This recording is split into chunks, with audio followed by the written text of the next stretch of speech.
This committee will not divert from the central attraction of why we are put in place. The premium time publication we have all resolved was targeted as diverting this committee. As far as we are concerned, we maintain our stand that it's a sponsored publication so that this committee will lose focus from doing what it is supposed to be done. And we seem to get to play in the hands of those that their intention is to divert our attention from finding out the deep-rooted issues that exist within our public sector. We must find solution to it. So the Acting Executive Secretary of National University Commission is here. You were all interacted and took oath prior to this time. May I give you the opportunity to introduce yourself? We want the integrity of this committee and the integrity of the representative of our public institution to be intact. So we'll give you a brief time to respond to what you have seen, like we have seen in the social media, that an account number was given to the leadership of the polytechnics, which they denied yesterday, vice chancellors, and colleges of education, who equally summoned federal colleges of education, so that we give them 5 minutes to speak too. We'll give you a brief time to respond to those issues before the public and before the committee. Meanwhile, the investigating authority have been mandated by this committee, both the Economic and Financial Crime Commission and the ICPC, to find out relationship between that account with any member of this committee. But even in view of that, we would want to hear from you. So introduce yourself, the members of the ESCO, and you respond to that briefly. If there is any other thing, we will notice that we caused an invitation to be extended to the universities concerned. We swiftly swung into action. We tried our best to give the invitation the widest and the loudest dissemination. So unfortunately, so many vice chancellors are on several missions. Some are bereaved, and we have informed the chair accordingly. Some are out of the country, some are committed. But what we have here today is a detachment of vice chancellors of federal universities. And I want to apologize that although it may seem we do not have a quorum, this does not in any way diminish the importance, the confidence and the respect that we have for this committee that has been saddled with a very vital and a very strategic responsibility, a responsibility that all Nigerians are looking forward to its outcome. Today, Chair, honorable members, we want to say that the publication, the online social media publication is regrettable. Whatever the substance is, we will wish, as I've said this before, that we do not in any way wish that this will impinge, on the excellent relationship, the excellent ties, and the strategic partnership that we ought to be seen to be nurturing and promoting between this vital arm of government and the Nigerian university system. This is one system that holds a lot of promise for Nigeria as the Nigerian university system. I mean, it is in every country the university system, occupies a special place in the life of a nation. And we believe that the task is too Herculean for one subsector alone to handle, and that's why we look up to the National Assembly. We look up to the future so that we can together, create that game-changing opportunity for the country. As far as today's invitation is concerned, Professor Lillian Salami, who is substantively the chairman of the Committee of Vice Chancellors, regrets her inability to be here. Actually, she's bedridden as we speak, but because the CVC is such a closely knit group, they have unanimously mandated Professor Ishaya Tanko, the Vice Chancellor of the University of Jos, who will react to the issues, who will renew our deep sense of gratitude and re-echo our confidence in this committee. And so, with your kind permission, I will yield to Professor Ishaya Tanko. Sorry, you're not there yet, Professor Ishaya Audu is so I will, with your kind permission, sir, invite the Vice Chancellor of the Chairman's alma mater, Professor Ishaya Tanko, to speak on behalf of the Committee of Vice Chancellors. He will react to the issues. He will also, make a statement to that effect. I thank you for this opportunity, sir. Thank you. The Honorable Chairman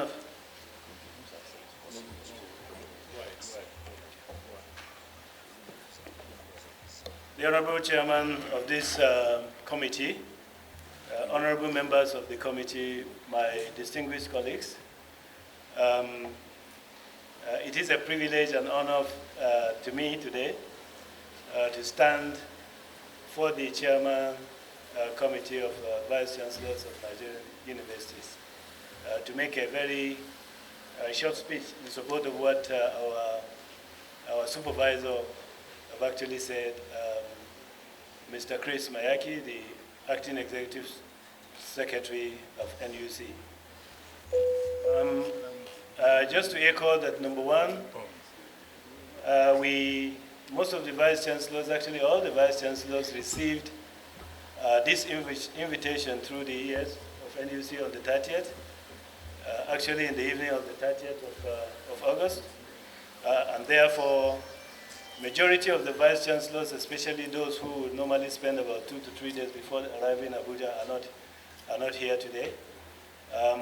But of course, the chairperson, Professor Lilian Salami, is unwell at the moment. I understand she even with that, she has sent her Deputy Vice Chancellor to be in this meeting. But there are quite a number of Vice Chancellors here whom we are representing more or less the entire Vice Chancellors of the Nigerian public university system. The second thing, of course, is that as you can see, even with the short notice, we have been able to mobilize the Vice Chancellors to come and attend the invitation of this honorable committee. I think that is just to further demonstrate our commitment to work together in order to work towards ensuring that the university system continues to stand on its integrity on the mandate for which it has been created for this country. I recall that when this honorable committee invited us with respect to employment, issues of IPPIS and so on and so forth, all of us, actually Vice Chancellors, were very, very happy that we were invited to actually provide our perspectives. Because one, the public university sector is actually in crisis with respect to employment as we speak. Secondly, there are a number of universities, in fact, majority of public universities have never had the opportunity to even replace some of the professors that we have lost for over the years. In fact, in some universities, including the number of years that this honorable committee is actually investigating. So for us, we thought that this is actually a very good opportunity, for university sector to be able to address the challenges that we are more or less having in terms of, getting the required manpower for the running of our university environment. So during that meeting, because some of the universities didn't have all the documents that we needed to provide, we requested that we have 2 weeks actually to provide all the appropriate documentation. Although we made some comments with respect to that, and then we dispersed. We were actually waiting for a date the 2 weeks, after the 2 weeks that we were granted. But of course, to our surprise, we got this invitation, and that's why we are here. We also, surprisingly, had, read the very, very disturbing social media, kind of publication. And I can say that the vice chancellors are not part of that. The vice chancellors have not provided any bribe to anybody. The vice chancellors, dispersed from this National Assembly, from this committee that day. What I recall happened actually was that the next day, there was another workshop actually of the vice chancellors, and because there is another international workshop organized by CVCNU, I remember and I recall that a lot of people are looking towards, getting some ESTA code or some foreign exchange that will enable them to travel.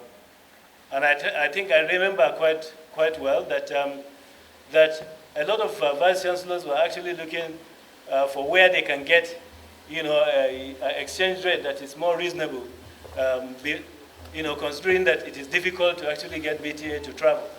And actually, I want to confirm that this travel for the vice chancellor is going to take place. In fact, some of them are leaving tomorrow, and some of them are leaving next tomorrow and Monday, because the training is commencing on Tuesday in Birmingham. So I think there was somebody who suggested, that gentleman, and indicated that vice chancellors who may wish to secure and source, some foreign currency from the gentleman, can transfer some money for them to enable them to travel. That is what I know as far as that information is concerned. But to say that the vice chancellors have submitted or more or less transferring money for bribe, it is completely out of context. It is not true, and I want to say, that the publication and whoever actually came up with that publication refused to find out the facts, before going to press. The person that did the publication should have found out the fact, and perhaps even contacted some of the vice chancellors themselves who made the transfers for the purpose for which they had actually made those transfers. So as far as the committee is concerned, that is what we know. But I want to assure this committee, on behalf of the Committee of Vice Chancellors of Nigerian Universities, that we have hope and confidence in this committee, in this ad hoc committee, because I can tell you, Mr. Chairman, as we speak, more than 5 programs of the University of Jos are in danger of not receiving accreditation because of this issue of employment. And therefore, we were looking forward to, and we are still looking forward to ensuring that this committee concludes its work appropriately in order to make sure that the challenges as far as employment is concerned in Nigerian universities are addressed, so that as a university, we will continue to provide, the kind of quality manpower that we need for the development of this country. Thank you, and God bless. Thank you. Thank you. Emotional, but it's fine. God will help us. Amen. And God will help Nigeria. Amen. Corruption will not fight back here. Thank you. The matter is before investigating authority. So the chairman will be fair, the committee will be fair. We thank you for coming. We have no question to ask. If I had behaved like this yesterday, so that some people will not feel you are shouting, you are angry, to intimidate people from saying the truth. We have heard that Vice Chancellor have no business with this committee regarding to transferring money for committee as a bribe from the Vice Chancellors themselves, from the NUC themselves. You may wish to take your leave. Thank you. Thank you. For the purpose of clarity,